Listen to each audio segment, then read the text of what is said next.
Welcome to the Thrive Today podcast. I'm Natalie Born, the media host for Thrive Today and the founder of Innovation Meets Leadership.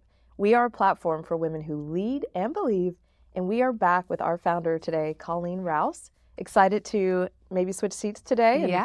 We're shifting roles today. Awesome. So this is a great topic because everyone is interested in the bottom line, and therefore productivity is important. If we're not productive, what are we doing? So you've approached this in a very interesting way, and one of the things you talk about is the power of clarity, and in doing so you're emphasizing that this is where productivity begins, with clarity. And I love that you've established this framework, and I want you to walk us through this framework that is about theme, purpose, and priority. And this is all aimed at helping us to achieve meaningful goals. That's right. So oftentimes I talk to people, I'll talk to either a leader or an organization, and they'll say things like, well, we created this 3-year strategy, or we created this plan. However, we probably only accomplished about 25 to 50% of it. I never hear anything much higher than 50%. So when you back into it, great strategies, great ideas, but how in the world were they actually going to get these things done? And so this way of thinking about it actually helps you to break your activities, your ideas down into big rocks and then smaller rocks that you're going to use in order to get after those big rocks. So let's talk about theme first. What is your theme for the year? What has God called you uniquely to get done this year that only you can do? That's your theme for the year. So several years ago, and I've mentioned this before, but God called me to start a podcast, and that was terrifying. So didn't know how to do that, and that was an excuse for sure. But I had to take this big elephant and break it down into bite-sized pieces, right? So understanding my theme for the year was stand up a communication platform. Then underneath that, I had some key priorities that had to get done. Some learning I had to do, some information I had to find out, and really had to walk myself through how was I going to get this done.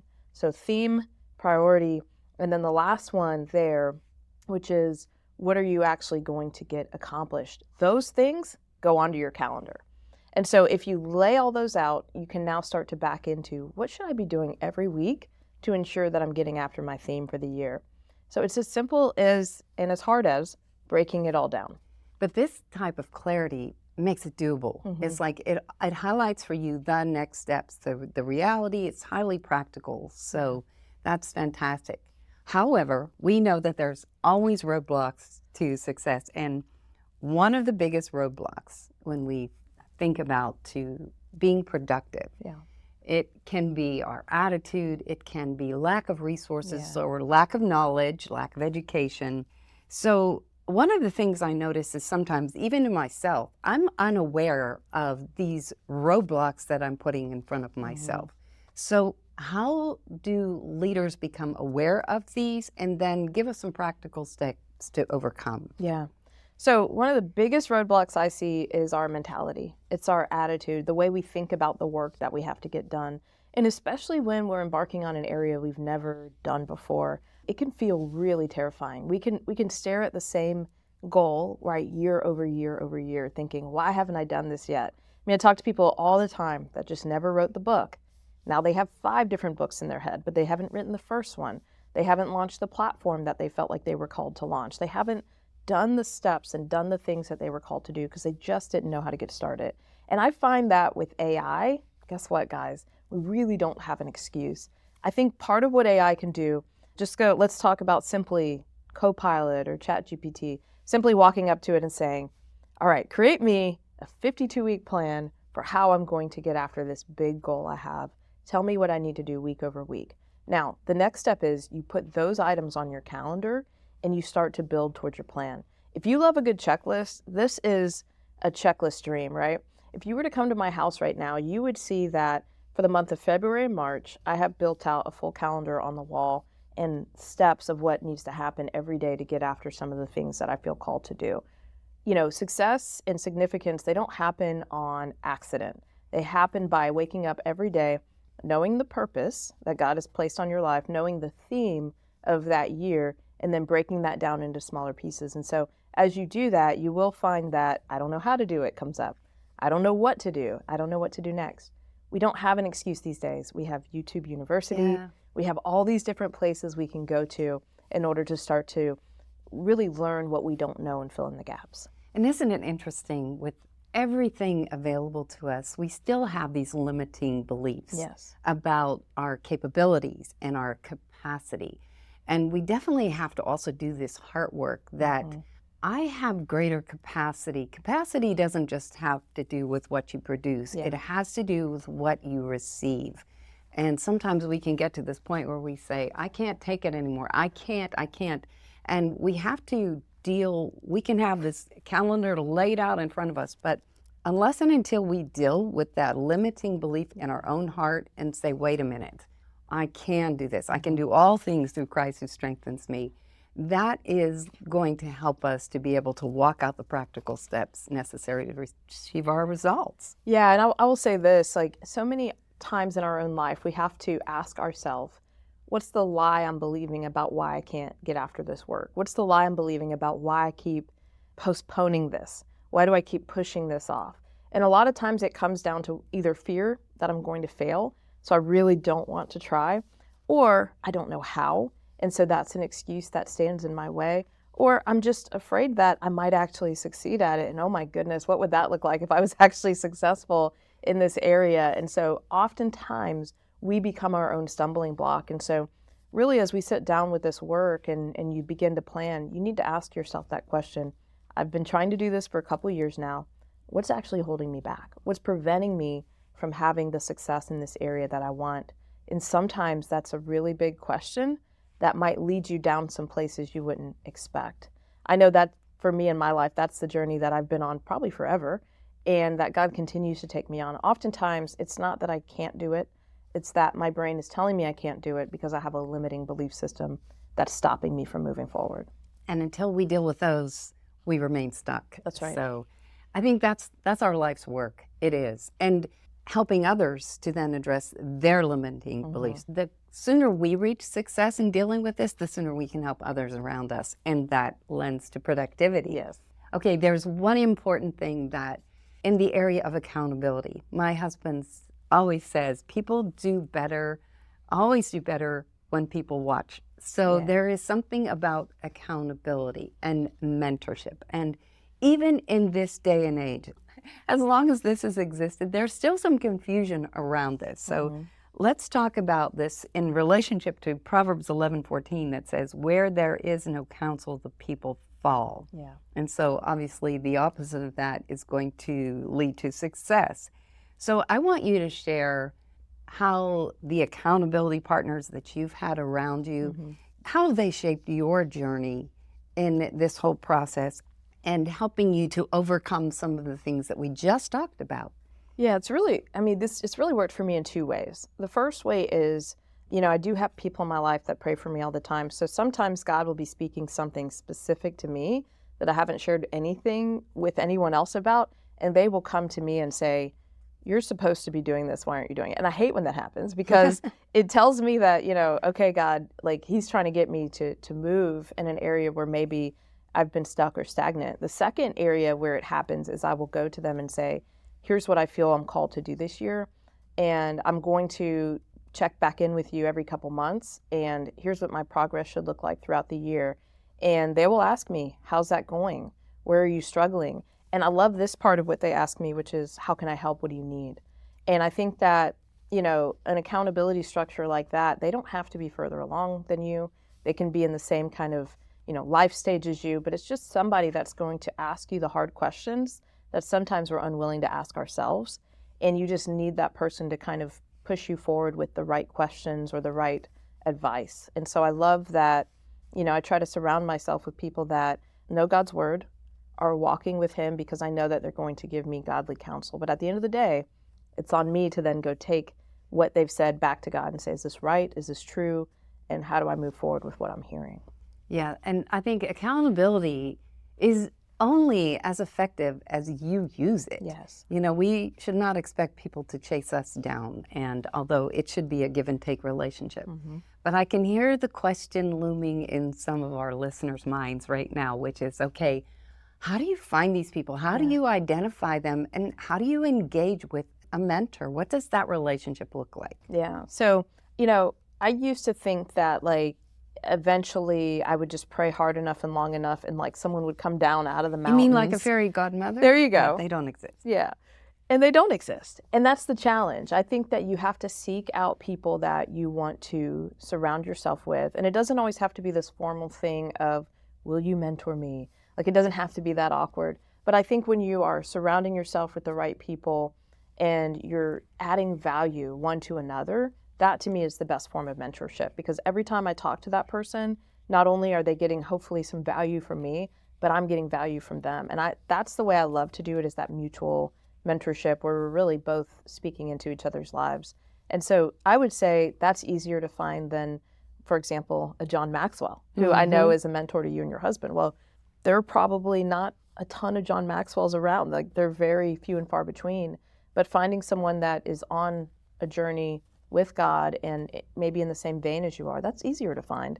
And I think you can surround yourself with a lot of those types of people that would be able to speak into your life. And it's funny because I was going back and forth with a friend and we were talking about, well, this person's area of their life, I don't believe they're that great, so I'm not going to go ask them any other questions. And I said, well, if you think about everybody's life, they probably have a few areas where they're really nailing it and some areas where they're not doing so great. And so even understanding how to hone in and find that person's area of brilliance and asking them questions in that area, that's critical. I think that not everybody is great or perfect at everything, but almost everyone you meet has an area of brilliance. And so being able to tap into their area of brilliance is really what's important. And I think you hit on something that goes on in our minds is we're so quick to disqualify because we're looking for perfection. That's right. Look for excellence. Yeah. Look for progress. And you're right, hone in on the area of expertise. Yeah. And just as you had something wrong with your home, you would call the expert in on that specific thing. And we need to think the same way about mentorship.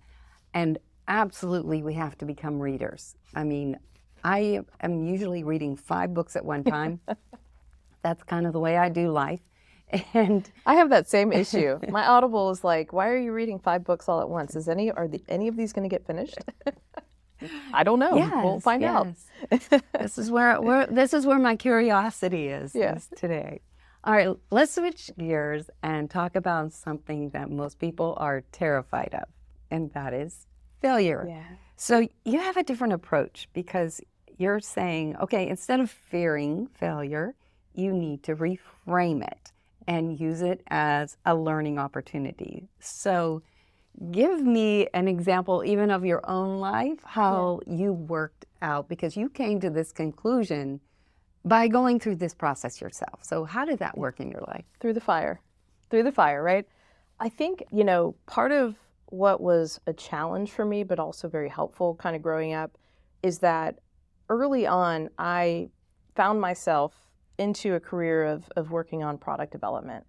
And in the product world, you already know not everything you create is going to be a success.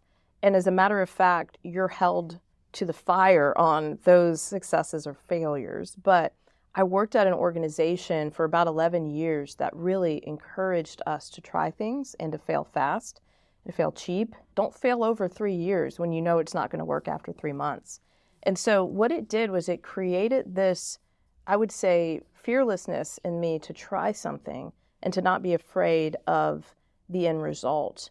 One of the things that I talk about in my book a lot is creating a little scorecard around whatever you're going to try so that you know when to stop it before it, kind of takes on a mind of its own. Because sometimes whatever we're launching can take more money than we ever wanted it to take more time than we ever wanted it to take, and it can take more of our energy than we want it to take. So if we can actually create some boundaries around what we're doing before we do it, then that will help us to stop before that thing starts to go off that cliff to where now it's creating a diminishing law of return, where you're actually pouring more into it than you'll ever get out. And specifically, I can think of several products that I launched that were not good and nobody wanted them. And one of the things I learned through that was to actually take time to talk to the customer that I was building it for and to spend time really getting in their mindset, how they're thinking about it, and asking them to just be so brutally honest. A lot of times we think we want that, but when the person starts to share their thoughts with us, we realize that it's more hurtful than we could have ever expected. And we actually, if we dismiss it or push that off, we actually don't grow. So a lot of times I would bring what I thought was amazing product to someone and they would be like, that's terrible. Let me tell you 5 reasons why I don't like it, why I'll never use it. And as it did hurt, I actually was able to learn from their feedback and come back a few months later and say, is this closer to what you want? Is this closer to what you were thinking? And so it's in that pain, honestly, the more painful or the more fearful we are about asking the question, that probably tells us it's that much more that we need to ask that hard question so that we can grow through it. And that's why I love reframing failure as learning, because if we learn from it, then we didn't fail. If we didn't learn from it, then we did fail. So learn from our failures so that they become a lesson learned and we can move forward from there. And I think one of the things that's so important is when we are developing things, they become very personal offerings. Yes. And so we take the feedback, the negative feedback personally. And I think that if you're talking about reframing failure, you have to reframe that feedback and be able to rise above it and be the kind of person that likes to take on the challenge. Reframe it as a challenge. I can overcome this challenge. Not only am I going to overcome it, it's going to be even better. I mean, this type of mentality is what produces improvement. So when we see on the market, when we see things labeled new, improved, you know, they had some failure involved. Why else did they need to improve it? And so this is a common thing. I think we need to, you know, learn to rub elbows with it a little better and live with it a little better instead of being devastated by it. Well, and here's the challenge that happens. When you don't release what's new and improved, you find the sign and says new management. Yeah, and or so antiquated. Yeah, or it's at the dollar store. Yeah, so what you don't want is someone else to have to come in and manage what you failed to look at. And so I love Kat Coles has this thing called the hot shot rule. And she says, what would it look like if someone was to immediately come in, take your job? What would be the top 3 things they would change? Go change those Get busy. things. Yeah. Good focus. Good focus. All right, let's get back to this thing of time. And, you know, when we think about success, success is not an event. It happens incrementally, which speaks to the importance of understanding what we're doing on the daily. So you say, show me your calendar and I'll show you your priorities.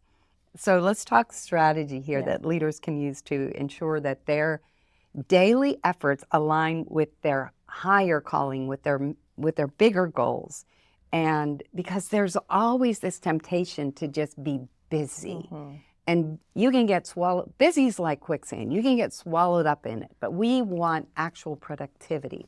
So talk to us about some super practical ways to help us strategize around our calendar, our daily calendar. Yeah, there's been so much talk about flow. And what is your flow? What's your workflow? When are you most productive and most successful? And I think that we oftentimes squander those hours that we're most productive and most successful, or we allow others to take over that time on our calendar. And I know that better than anyone because I have Calendly. So people just book time onto my calendar and I'm like, oh my gosh, what happened to my day? But taking that first part of whatever part of the day you're productive and owning that, blocking that off, and taking that to do initiatives that move you forward is really the only way that I've seen leaders be successful with what I would call their flow. And so, you know, for some people it's after lunch. I don't know how, but that's probably when I'm most sleepy. But wherever your time is, for me, it's the first part of the day. If I can dedicate that first part of the day to prayer, to a little bit of exercise, and then jumping right into the work that needs to get done, that's where my brain is most awake, most alert, and most able to take on really hard problems. As it gets towards the end of the day, I try to put the easier things at the end of the day. Phone calls that aren't going to be challenging. People that I love talking to at the end of the day because it doesn't take as much work on my brain. And so if we can understand our flow a little bit better, the places where we're most productive are the places where we should block our calendar to work on those priorities that we must get done in order to see our year be truly successful in the way that we need it to be. Yeah, and you know, I discovered this as I was trying to write my first book. And I kind of equate it with a circadian rhythm. And when you think about your sleep pattern, you go through various cycles in your sleep. And I think it's true also in the day. Yeah. So when we talk about finding your flow, if our listeners are unfamiliar with this, I want to unpack this a little bit because, for example, what do you just sort of innately lean into at the beginning of the day?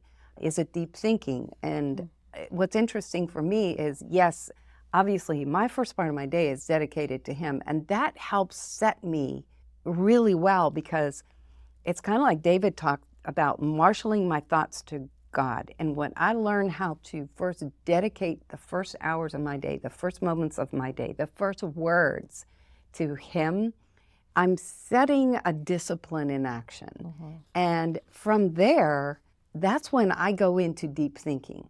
And so I found that that's the time where I am thinking and I am just writing down. I'm not worried about organizing the content, but it is flowing from the Lord. Yeah. And so I'm just capturing, and it's not a striving, it's a true flow. So I think that it's not that difficult. We just have to pay attention to our leanings. Yeah. And are we, for example, at the beginning of the day, are we more hands-on? Do we want to clean things? Yeah.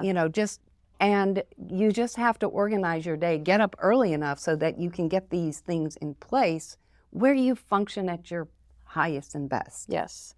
Yes, and I feel like what you just said there are where problems are solved. So if you're struggling to solve a problem and you take that into prayer, when you come out of prayer and you go to solve that problem, I believe you're going to find that you have more clarity. You're at an advantage. Yeah, you're at an Absolutely. extreme advantage versus just waking up and trying to figure out how to solve the problem, which leaves you where you were honestly the day before, unless you had an incredible dream or something. Being able to move into that zone from prayer is pretty powerful. So I try to be really aware of what goes in that time block and what I'm working on because it needs to be the highest and best use of my time. Absolutely. And one of the things I think we just have to learn about ourselves is, for example, in the morning, brushing your teeth, things of that nature where you're not really, your brain is not involved. You don't have to practice up and down anymore. You learned that when you were 5. And what's interesting is what can happen in our brain is our default setting can go negative. And let's combine that with the fact that the way our brain works, unresolved issues, unresolved things tend to bubble up to the surface because there are solutions that are desired. And so this is where we have to bring in the discipline of meditating on the word, declaring the word. And so I'm not just going to let my brain order my steps. I'm going to let the Lord order my steps. And if we institute these kind of disciplines in the beginning of the day, we set ourselves up so much better. We're taking agency, right? We're taking responsibility. We're using our power of choice from the minute we get up instead of the influx of thoughts and the to-do list. It's like, we're not slaves to that. We are overcomers in this life. That's the way he wants us to live abundantly and not under the gun. So getting those disciplines in our life, I know that you have done this as well. So as we close out here, talk to us a little more about how you handled those disciplines and how you handle your thought life. Yeah.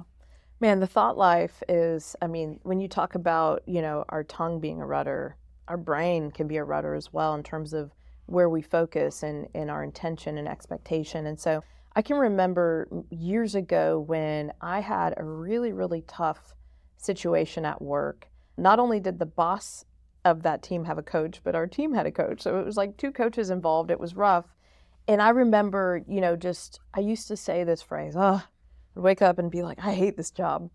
And I just remember Dr. Caroline Leaf, I think, had been here at Victory for some type of conference. And I remember she had something where she was talking about starting the beginning of the day, journaling and writing down what you were thinking. And I did that for probably 50 days.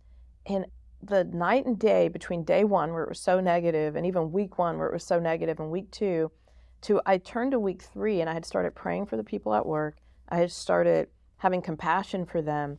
I realized that I was allowing myself to become a self-fulfilling prophecy of not liking what I did because I woke up every day and spoke that over myself and over my situation. So I want to encourage us. What you talked about is waking up and understanding that your brain just starts working through things, thinking things, but then what you think on, what you meditate on, you act on. And so we need to meditate on better things. We need to meditate on higher things. So for me, just seeing the transformation my brain went through by saying, oh, okay, I was waking up every day thinking how bad this person was. Well, of course, I'm going to look for everything bad they're doing today.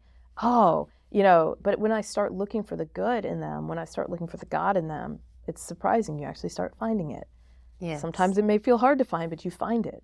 And so what we focus on, we become. And so I wanted to become someone that thought on good things, and was my thought life. I wanted it to be blessed by God. So I had to change what I was thinking about.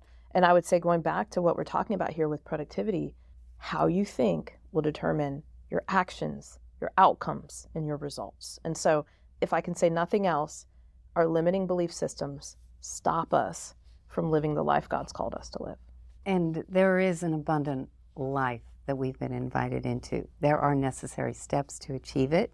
And so if we can take personal responsibility and work out the things of God in our life as far as the promises, salvation is something that is worked out and into our life, but we have to take that personal responsibility. So I think that's a good charge for our girls as we move forward today.